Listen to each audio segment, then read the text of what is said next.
ಎಲ್ಲರಿಗೂ ನಮಸ್ಕಾರ. ಇವತ್ತು ನಮ್ಮ ಬೆಳಗಾವಿ ಜಿಲ್ಲೆ ಮಾಜಿ ಸೈನಿಕರ ಸಂಘಟನೆಗಳ ಮಹಾ ಒಕ್ಕೂಟದ ವತಿಯಿಂದ ಆಯೋಜಿಸಿರುವಂತಹ ಈ ಪತ್ರಿಕಾಗೋಷ್ಠಿಗೆ ಆಗಮಿಸಿದಂತಹ ಎಲ್ಲ ನಮ್ಮ ಪತ್ರಿಕಾ ಮಾಧ್ಯಮದವರಿಗೆ, ನಮ್ಮ ಸಂಘಟನೆಯ ಎಲ್ಲ ಪದಾಧಿಕಾರಿಗಳಿಗೆ, ಇವತ್ತು ಈ ಪತ್ರಿಕಾಗೋಷ್ಠಿಗೆ ಆಗಮಿಸಿದಂತಹ ಎಲ್ಲರಿಗೂ ನಾನು ನನ್ನ ವೈಯಕ್ತಿಕವಾಗಿ ನಮ್ಮ ಸಂಘಟನೆ ಪೂರ್ವಕವಾದಂತಹ ಸ್ವಾಗತವನ್ನು ಕೋರ್ತೀನಿ. ಇವತ್ತು ನಾವು ಈ ಒಂದು ಮಹತ್ವದ ಪತ್ರಿಕಾಗೋಷ್ಠಿಯನ್ನು ಆಯೋಜಿಸಲು ಕಾರಣ ಏನಂತಂದ್ರೆ, ಕಳೆದ ಮೇ 14ರಂದು ಜಿಲ್ಲಾಡಳಿತ ಬೆಳಗಾವಿಯ ಶಿವಂ ಅಸೋಸಿಯೇಟ್ನ ಮೇಲೆ ಮಾಡಿದಂತಹ ದಾಳಿಯಲ್ಲಿ ಶಿವಂ ಅಸೋಸಿಯೇಟ್ನಲ್ಲಿ ಸಾಕಷ್ಟು ಜನ ತಮ್ಮ ಹಣವನ್ನು ಹೂಡಿಕೆ ಮಾಡಿದ್ದಾರೆ ಅನ್ನುವಂತಹ ಒಂದು ವಿಷಯ ಮಾಧ್ಯಮಗಳ ಮೂಲಕ ನಮಗೆ ಗೊತ್ತಾಗಿದ್ದು, ಈ ಒಂದು ಪ್ರಕರಣದಲ್ಲಿ ನಮ್ಮ ಮಾಜಿ ಸೈನಿಕರು ಸಾಕಷ್ಟು ಸಂಖ್ಯೆಯಲ್ಲಿ ತಮ್ಮ ಹಣವನ್ನು ಹೂಡಿಕೆ ಮಾಡಿದ್ದಾರೆ ಅನ್ನುವಂತಹ ವಿಷಯ ನಮಗೆ ಗೊತ್ತಾಗಿದೆ. ಆದ್ದರಿಂದಾಗಿ ಇವತ್ತು ನಾವು ಈ ಒಂದು ಮಾಧ್ಯಮಗೋಷ್ಠಿಯನ್ನು ಆಯೋಜನೆ ಮಾಡಿದ್ದೀವಿ. ಈ ಒಂದು ಪ್ರಕರಣದಲ್ಲಿ ಹಣ ಹೂಡಿಕೆ ಮಾಡಿರುವಂತಹ ನಮ್ಮ ಮಾಜಿ ಸೈನಿಕರು ಯಾಕೆ ಆ ಒಂದು ಹಣವನ್ನು ಅಲ್ಲಿ ಹೂಡಿಕೆ ಮಾಡಿದ್ದಾರೆ ಅನ್ನುವಂಥ ವಿಷಯವನ್ನು ನಾವು ಗಮನಿಸಿದಾಗ, ಒಬ್ಬ ಸೈನಿಕ ಇವತ್ತು ನಿವೃತ್ತನಾಗಿ ಬರಬೇಕಂತಂದ್ರೆ ಸುಮಾರು 17 ವರ್ಷ, 20 ವರ್ಷ, 25 ವರ್ಷ ಸೇವೆ ಮಾಡಿ ರಿಟೈರ್ಡ್ ಆಗ್ತಾನೆ. ಆ ಹೊತ್ತಿಗೆ ಅವನಿಗೆ 35ರಿಂದ 40 ವರ್ಷ ವಯಸ್ಸಾಗಿರ್ತದೆ. ಇನ್ನೂ ದುಡಿಯುವಂತ ಶಕ್ತಿ ಅವನಲ್ಲಿ ಇರ್ತದೆ, ಆದ್ರೆ ನಿವೃತ್ತಿ ಆಗಬೇಕಾಗ್ತದೆ.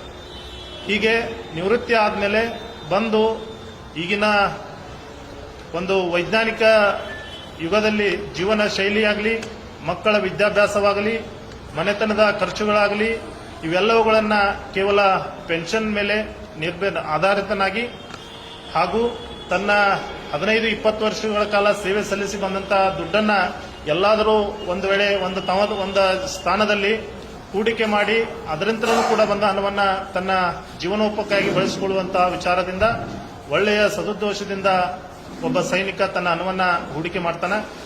ಅಂಥದ್ರಲ್ಲಿ ನಮ್ಮೆಲ್ಲ ಮಾಜಿ ಸೈನಿಕರು ಕೆಲವೊಂದಷ್ಟು ಜನ ಹೂಡಿಕೆ ಮಾಡಿದ್ದಾರೆ ಅನ್ನುವಂತಹದ್ದು ಮಾಹಿತಿ ನಮಗೆ ಪತ್ರಿಕಾದ ಮೂಲಕವೇ ಗೊತ್ತಾಗಿದೆ. ನಮ್ಮ ಸೈನಿಕರು ಏನು ಹಣವನ್ನ ಹೂಡಿಕೆ ಮಾಡಿದ್ದಾರೆ, ಅದರ ಹಿಂದಿನ ಉದ್ದೇಶ, ಅವರು ಮಾಡಿದಂತಹ ಉದ್ದೇಶ ಸರಿಯಾಗಿದೆ.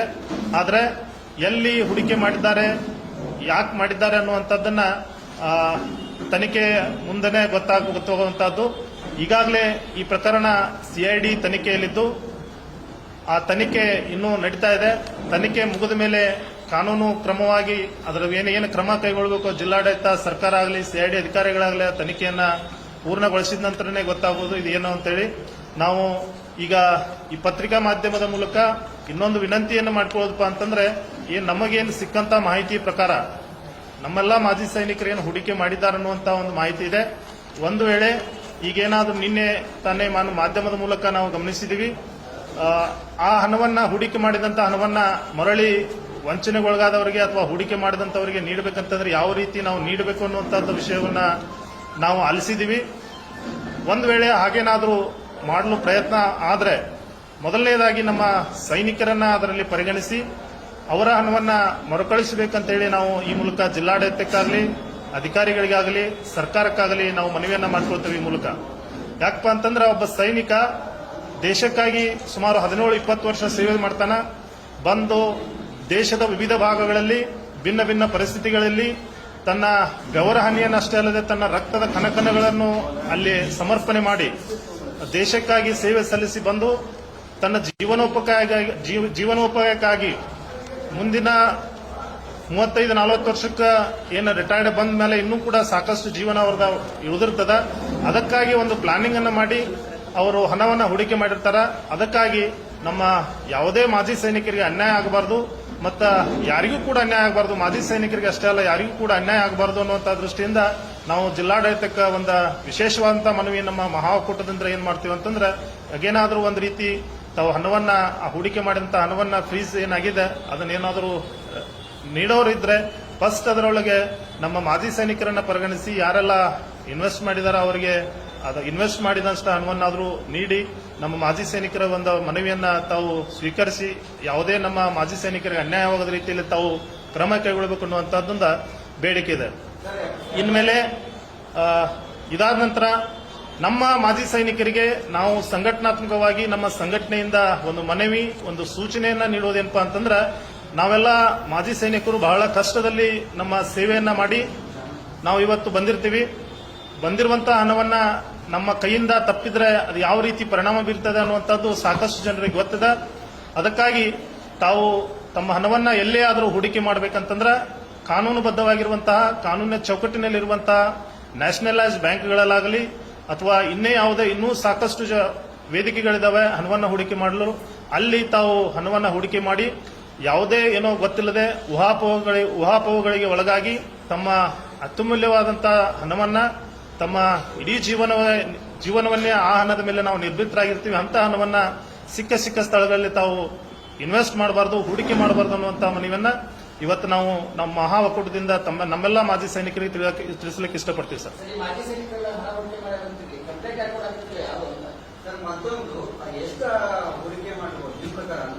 ಸರ್, ಇದ್ರ ಬಗ್ಗೆ ನಮಗೆ ಇನ್ನೂವರೆಗೂ ನಮಗೂ ಕೂಡ ನಾವು ಸಂಘಟನಾತ್ಮಕವಾಗಿ ಏನು ಇವತ್ತು ಪ್ರೆಸ್ ಮೀಟ್ ಮಾಡಿದ್ವಿ, ಇಲ್ಲಿವರೆಗೂ ನಮಗ ಯಾವುದೇ ಮಾಹಿತಿ ಇಲ್ಲ ಸರ್. ಇದ್ರ ಬಗ್ಗೆ ನಮ್ಮ ಎಷ್ಟು ಜನ ಮಾಜಿ ಸೈನಿಕರು ಹೂಡಿಕೆ ಮಾಡಿದಾರೆ ಅನ್ನೋದು ಗೊತ್ತಿಲ್ಲ.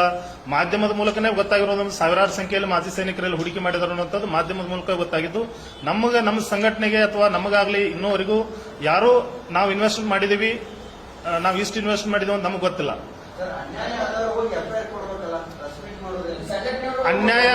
ಅನ್ಯಾಯ ಆಗಿದೆ ಅನ್ನೋದಕ್ಕೆ ಸರಿ ಸಂಘಟನೆ ಕೊಡಕ್ಕೆ ಸರ್. ಈಗ ಸಂಘಟನೆಯಲ್ಲಿ ನಮಗೆ ಇನ್ನವರೆಗೆ ನಮಗೂ ಕೂಡ ಯಾರು ಬಂದು ಹೇಳಿಲ್ಲ ಸರ್. ಮಾಧ್ಯಮದಲ್ಲಿ ಈಗಾಗಲೇ ನಾವು ವರದಿಯನ್ನು ನೋಡಿದೀವಿ. ಫಸ್ಟ್ ದಿನ ಏನು ಇದಾಗಿತ್ತು ಅವಾಗನ ಮಾಧ್ಯಮದವರು ಹೇಳಿದಾರೆ ಸಂಘಟನೆಯಲ್ಲಿ ಸಾಕಷ್ಟು ಜನ ಮಾಜಿ ಸೈನಿಕರು ಇದರ ಮೇಲೆ ಹೂಡಿಕೆ ಮಾಡಿದ್ದಾರೆ ಅಂತೇಳಿ. ಅದೇ ಆಧಾರದ ಮೇಲೆ ಇದು ಬಹಳಷ್ಟು ಚರ್ಚೆ ಒಳಗಾಗಿದೆ ಈ ವಿಷಯ. ಇಡೀ ರಾಜ್ಯದಲ್ಲೇ ಚರ್ಚೆ ಇದೆ, ಇಡೀ ದೇಶದಲ್ಲೇ ಚರ್ಚೆ ಇದೆ. ಹಾಗಾಗಿ ನಮ್ಮ ಮಾಜಿ ಸೈನಿಕರು ಎಷ್ಟು ಮಾಡಿದಾರೋ ಏನ್ ಮಾಡಿದಾರೋ ಅದು ಗೊತ್ತಿಲ್ಲ. ಬಟ್ ಮಾಡಿದ್ರೆ ಆ ರೀತಿ ನಮ್ಮ ಸೈನಿಕರನ್ನ ಪರಿಗಣಿಸ್ರಿ ಅನ್ನುವಂತ ಉದ್ದೇಶದಿಂದ ನಾವು ಸಂಘಟನಾತ್ಮಕವಾಗಿ ಈ ಕ್ರಮವನ್ನ ಮಾಡತ್ತೇವೆ ಸರ್. ನಮಗೂ ಕೂಡ ಕೆಲವೊಂದು ಮಾಧ್ಯಮದ ಮೂಲಕ ನಾವು ಕೇಳಿದ್ದು ಏನಪ್ಪಾ ಅಂತಂದ್ರೆ, ಇದುವರೆಗೆ ಅವರು ಯಾರಿಗೂ ಕೂಡ ಪ್ರತಿಯೊಂದು ಯಾವುದೋ ತಿಂಗಳಲ್ಲಿ ಅವ್ರು ಮಿಸ್ ಮಾಡದೆ ದುಡ್ಡನ್ನ ಕೊಡ್ತಾ ಇದಾರೆ ಅನ್ನುವಂತ ಮಾಹಿತಿ ಇದೆ ಸರ್. ಹಾಗಾಗಿ ಅವ್ರು ಎಷ್ಟು ವರ್ಷದಿಂದ ನಡೆಸ್ತಾ ಇದಾರೋ ಏನ್ ಮಾಡ್ತಾ ಇದಾರೋ ಗೊತ್ತಿಲ್ಲ. ಕಳೆದ 10-15 ವರ್ಷದಿಂದ ಸಂಸ್ಥೆ ನಡೀತಾ ಇದೆ ಅನ್ನುವಂಥದ್ದು ಮಾಹಿತಿ ಇದೆ. ಅಲ್ಲಿಂದ ಇಲ್ಲಿವರೆಗೂ ಕೂಡ ಇವತ್ತಿನವರೆಗೂ ಕೂಡ ಯಾರಿಗೂ ತಪ್ಪಿಸದ್ಲೆ ಹಣ ಕೊಟ್ಟಿದ್ದಾರೆ ಅನ್ನುವಂಥದ್ದು ಗಮನಕ್ಕೆ ಬಂದಿದೆ. ಆದ್ರೆ ಅದು ಎಲ್ಲಿಂದ ಬರ್ತಾ ಇದೆ, ಹೇಗೆ ಬರ್ತಾ ಇದೆ ಅನ್ನುವಂಥದ್ದು ಮುಖ್ಯ ಆಗ್ತದೆ. ಅದನ್ನ ನಾವು ಮಾಜಿ ಸೈನಿಕರು ಗಮನಿಸಿ ಮುಂದಿನ ದಿನಮಾನಗಳಲ್ಲಿ ನಾವು ಕ್ರಮ ಕೈಗೊಳ್ಳಬೇಕು.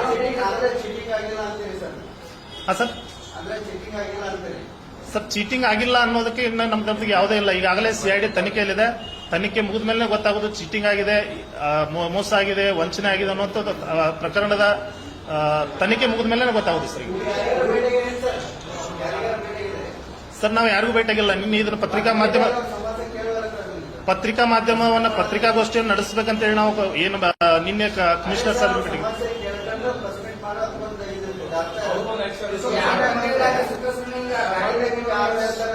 ಹಾಗಿಲ್ಲ ಸರ್. ಸುಖ ಸುಮ್ಮನೆ ಅಂತಿಲ್ಲ. ನಮಗೂ ಕೂಡ ಈಗ ಮಾಧ್ಯಮದ ಮುಖಾಂತರ ಗೊತ್ತಾಗಿರುವಂತಹ ವಿಷಯ. ಸಾಕಷ್ಟು ಜನ ಮಾಜಿ ಸೈನಿಕರಲ್ಲಿ ಭಾಗವಹಿಸ್ತಾರೆ ಅನ್ನುವಂಥದ್ದು.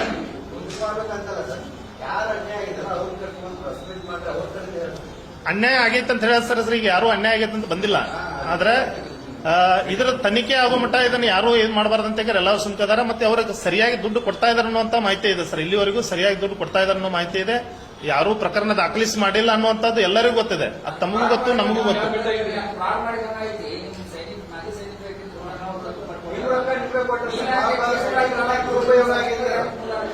ಏನ್ ಸರ್? ಅಲ್ಲ, ಸೈನಿಕರ ಮುಂದೆ ಅಲ್ಲ, ನಮ್ಮ ಕಡೆ ಯಾರಾದ್ರೂ ಬಂದ್ರೆ ಗೊತ್ತಾಗೋದಿಲ್ಲ ಸರ್. ಈಗ ಯಾರಾದ್ರೂ ಆ ರೀತಿ ನಮ್ಮ ಕಡೆ ಯಾರಾದ್ರೂ ಬಂದ್ರೆ, ನಾವು ಇನ್ವೆಸ್ಟ್ ಮಾಡಿದೀವಿ, ನಾವು ಮೋಸ ಆಗಿದೆ ನಮ್ಮ ಕಡೆ ಬಂದ್ರೆ ನಾವು ಕೂಡ ಜಿಲ್ಲಾಧಿಕಾರಿ ಅವರಿಗೆ ಅವ್ರು ಎಷ್ಟು ಜನ ಸೇರಿದಾರೆ ಅನ್ನೋದನ್ನ ಕೊಡ್ಬೋದು. ನಮ್ಮ ಜೊತೆ ನಮ್ಮ ತರ ಬಂದ್ರೆ. ಈಗ ನಾವು ಸಂಘಟನಾತ್ಮಕವಾಗಿ ಏನ್ ಮಾಡಬೇಕಾಗಿದೆ, ನಾವು ನಮ್ಮ ಮಾಜಿ ಸೈನಿಕರಿಗೆ ಜಾಗೃತಿಯನ್ನು ಮಾಡಬೇಕಾಗಿದೆ. ಅದಕ್ಕಾಗಿ ನಾವು ಇನ್ನು ಮುಂದೆ ಈ ರೀತಿ ಯಾವುದಂತ ಘಟನೆ ಆಗಬಾರ್ದು ಅನ್ನುವಂತ ಒಂದು ಜಾಗೃತಿ ಮೂಡಿಸುವ ಸಲುವಾಗಿ ಈ ಒಂದು ಕಾರ್ಯಕ್ರಮ ನಾವು ಇಟ್ಕೊಂಡಿದ್ದೀವಿ ಸರ್.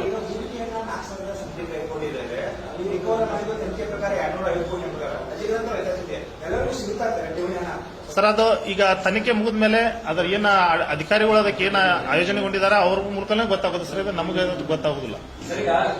ಈ ಪ್ಲೀಸ್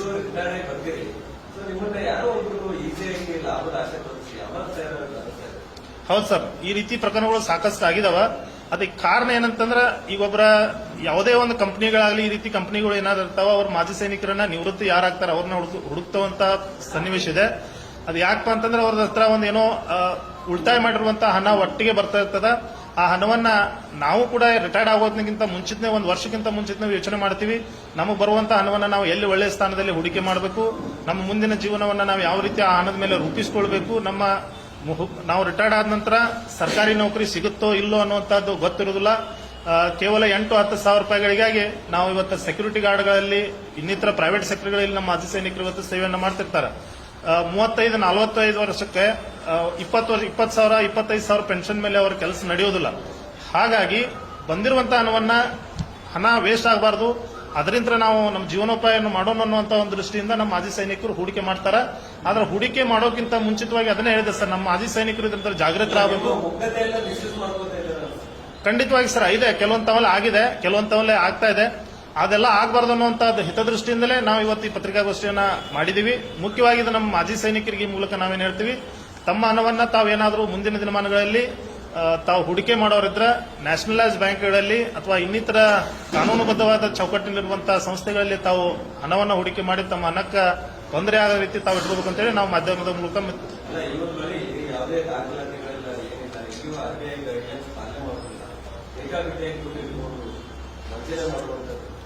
ಆಗಿದೆ ಸರ್. ಅದಕ್ಕಾಗಿ ಈಗ ತನಿಖೆ ನಡೆದಿದೆ. ಆ ತನಿಖೆ ನಡೆದ ಮೇಲೆ ನಮಗೆ ಇದ್ರ ಬಗ್ಗೆ ಗೊತ್ತಾಗೋದು, ಅದು ಎಷ್ಟು ನಿಜ ಇದೆ, ಎಷ್ಟು ಸುಳ್ಳಿದೆ, ಮೋಸ ಆಗಿದೆಯೋ ಇಲ್ಲೋ ಅನ್ನೋಂಥ ಗೊತ್ತಾಗೋದು ತನಿಖೆನ ಮುಗಿದ ಮೇಲೆ ಗೊತ್ತಾಗೋದು. ಮನವಿ ಸರ್, ನಾವು ಮಾನ್ಯ ಜಿಲ್ಲಾಧಿಕಾರಿಗಳಿಗೆ ಮನವಿ ಕೊಡಬೇಕಂತ ಅನ್ಕೊಂಡಿದೀವಿ. ಆದ್ರೆ ನಮ್ಮ ಕಡೆನೂ ಇದುವರೆಗೂ ಯಾರೂ ಮಾಜಿ ಸೈನಿಕರು ಬಂದಿಲ್ಲ. ನಮಗಿದೆ ಮನವಿಯನ್ನ ಕೊಡ್ತೀವಿ ಸರ್ ನಾವು ಮಾನ್ಯ ಜಿಲ್ಲಾಧಿಕಾರಿಗಳಿಗೆ. ಇನ್ನೊಂದು 1-2 ದಿನದಲ್ಲಿ ನಮ್ಮ ಸಂಘಟನೆ ಪರವಾಗಿ ಬೆಳಗಾವಿ ನಮ್ಮ ಮಾನ್ಯ ಜಿಲ್ಲಾಧಿಕಾರಿಗಳಿಗೂ ಮನವಿ ಕೊಡಬೇಕಂತ ವಿಚಾರ ಇದೆ.